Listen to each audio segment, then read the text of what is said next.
Welcome to the Title IX and Clery presentation. What is Title IX?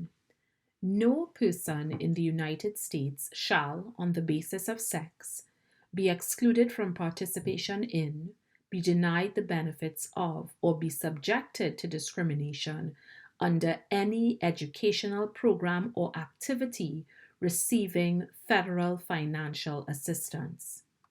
This comes from the Title IX of the Education Amendments of 1972.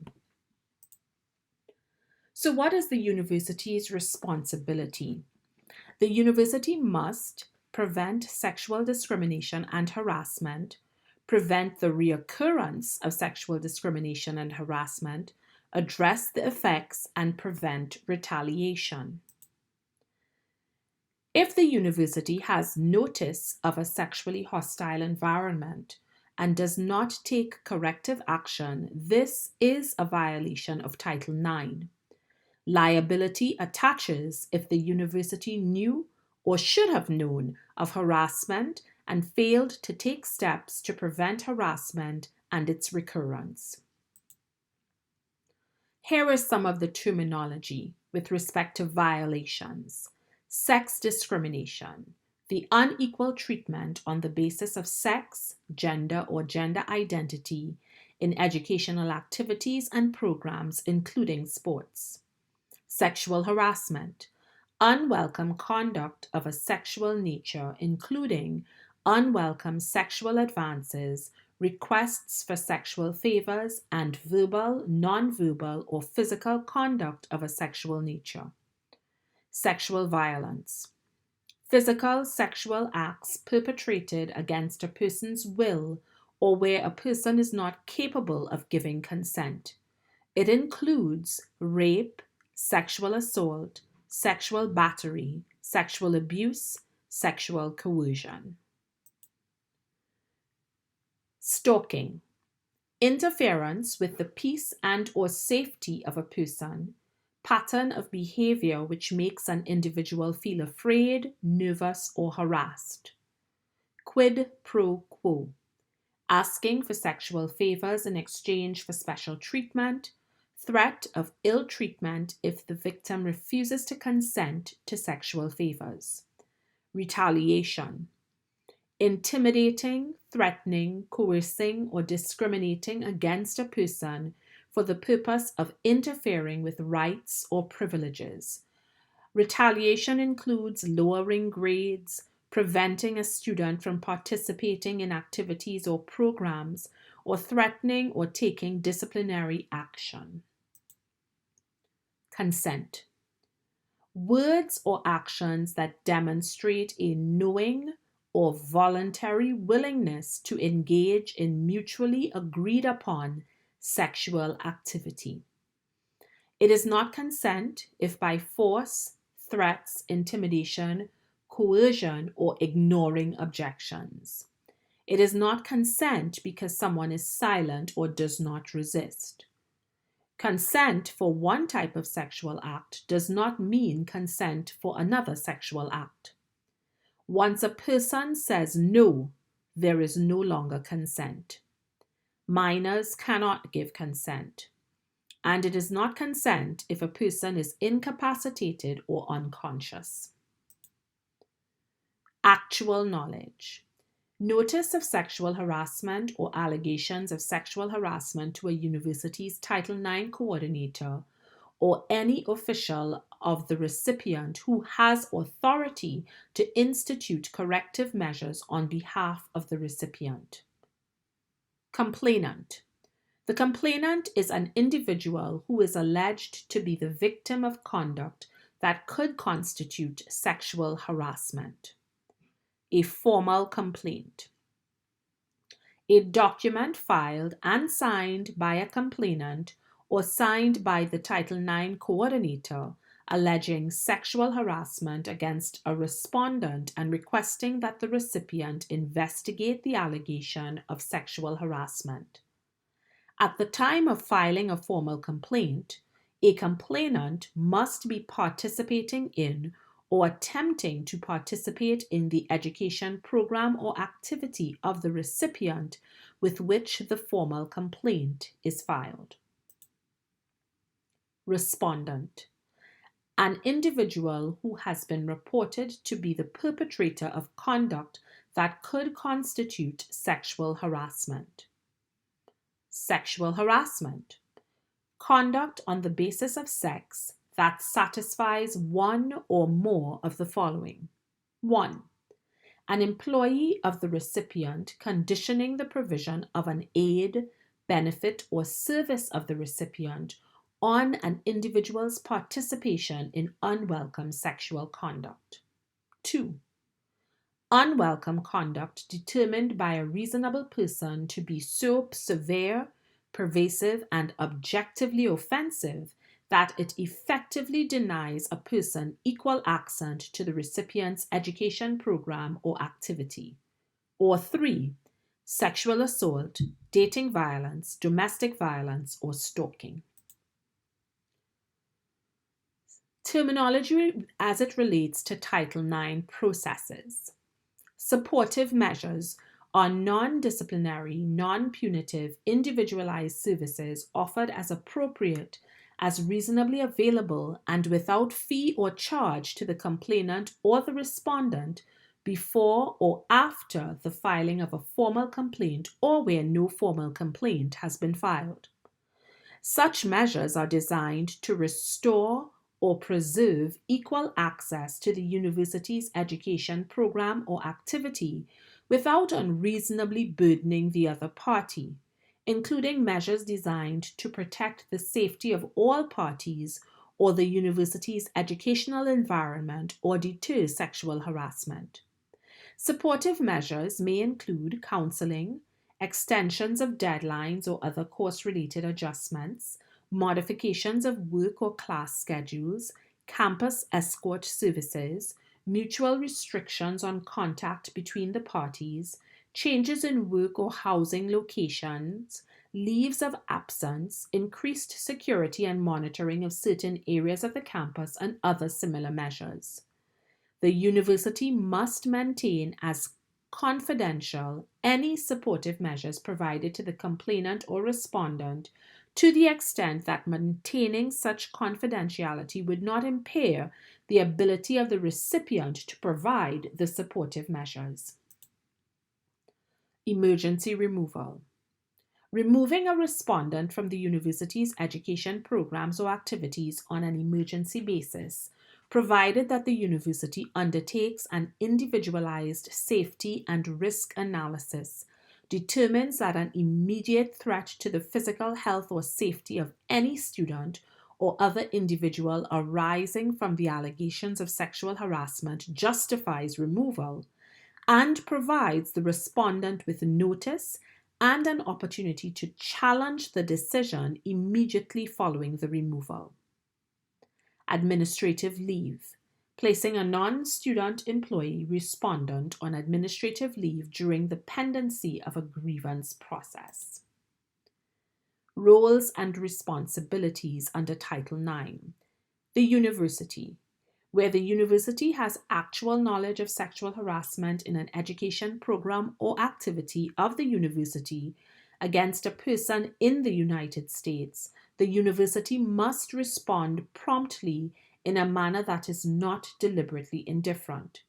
A university is deliberately indifferent only if its response to sexual harassment is clearly unreasonable in light of all the known circumstances. Complainants and respondents are treated equitably by offering supportive measures and by following a grievance process before the imposition of any disciplinary sanctions or other actions that are not supportive measures. The Title IX Coordinator coordinates the university's efforts to comply with Title IX and coordinates the effective implementation of supportive measures. The investigator investigates formal complaints and prepares the investigative report. The advisor advises the complainant or respondent, questions and cross-examines parties and witnesses. The decision makers are individuals or a panel presiding over the hearing, and they make the determination of responsibility. And decision makers in the appeal are individuals or the panel presiding over the appeal. They issue the written decision. Who does Title IX apply to? Title IX applies to students, employees, faculty, staff, administrators, subcontractors, vendors, guests, and visitors to the university. What activities are covered under Title IX? Anything on campus, university-sponsored activities on or off campus, conferences, internships, alumni activities, where the university exercises substantial control over both the respondent and the context in which the sexual harassment occurs, and also includes any building owned or controlled by a student organization that is officially recognized by a post-secondary institution. It does not apply to activities outside of the United States and its territories. Duty to report responsible employees. A responsible employee includes any employee so designated by the university. They have authority to take action to redress the harassment, has the duty to report harassment or other types of misconduct to appropriate officials. Reporting Title IX violations. Any person may report sex discrimination, including sexual harassment, whether or not the person reporting is the person alleged to be the victim of conduct that could constitute sex discrimination or sexual harassment. Reports may be made in person, by mail, by telephone, or by electronic mail, using the contact information listed for the Title IX coordinator, or by any other means that results in the Title IX coordinator receiving the person's verbal or written report. The report may be made at any time, including during non-business hours, by using the telephone number or electronic mail address, or by mail to the office address listed for the Title IX coordinator. UDC grievance procedures. After a formal complaint is made, notice of the complaint has to be provided to the complainant and respondent. The complaint will be investigated. A complaint is dismissed where the act does not constitute sexual harassment, did not occur in the university's education program or activity, did not occur against a person in the United States, the complainant withdraws the complaint in writing, the respondent is no longer enrolled at or employed by the university, or there is insufficient evidence to make a determination. Where a complaint is not dismissed, the parties may agree to an informal resolution or a live hearing is conducted. The complainant and respondent must each have an advisor. They may choose their own advisor, or the university will provide an advisor. The decision makers preside over the hearing. The advisor questions and cross-examines the parties and witnesses. The decision makers must issue a written determination regarding responsibility. Both parties are entitled to appeal the determination. Here are some resources for Title IX, the Code of Conduct, the UDC Title IX policy, the actual Title IX amendment, and the Title IX coordinator, who can be contacted at title9@udc.edu. And the Title IX coordinator at this time is Ms. Evola Bates. What is the Clery Act? Federal law that aims to provide transparency about campus crimes. Jean Clery was a 19-year-old student who was raped and murdered in her campus residence hall in 1986.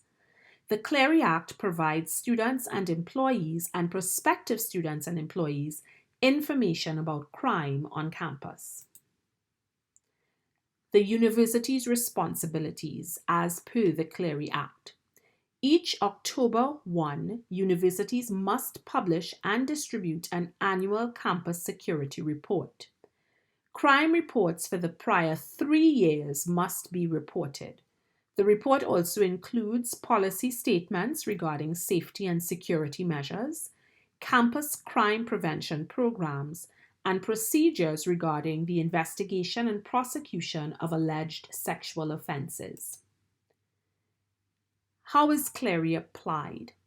Based on location, the Act is on campus, public areas immediately adjacent to campus, campus-owned and leased buildings and properties, and university-sponsored activities on non-campus property.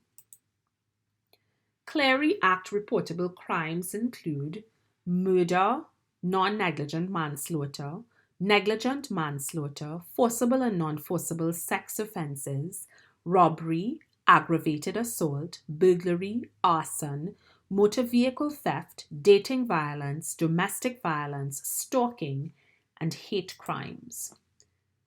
The duty to report. Campus security authorities are officials who have significant responsibility for student and campus activities.